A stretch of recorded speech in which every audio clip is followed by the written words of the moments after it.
Hello everyone, আবারও চলে এলাম আমার একটা ছোট মিনি ব্লগ নিয়ে। আমরা আজকে সবাই মিলে একটু বিকেল দিয়ে ঘুরতে বেরিয়েছিলাম, কারণ অনেক দিন পরে সবাই মিলে আজকে ঘুরতে বেরিয়েছি। আজকে সকাল থেকে বৃষ্টি হওয়ার কারণে দেখে চারিদিকে এভাবে জল জমে গেছে।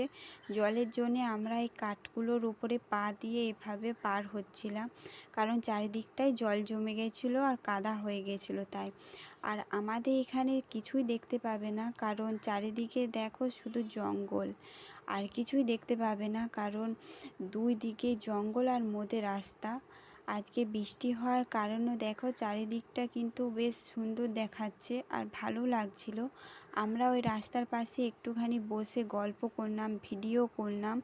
তারপর আমরা এখন এই রাস্তা দিয়ে বাড়ি যাচ্ছি। এসেছিলাম একটা অন্য রাস্তা দিকে, তাই এখন আমরা এই রাস্তা দিকে বাড়ি যাচ্ছি। তো ভিডিওটা এই পর্যন্তই।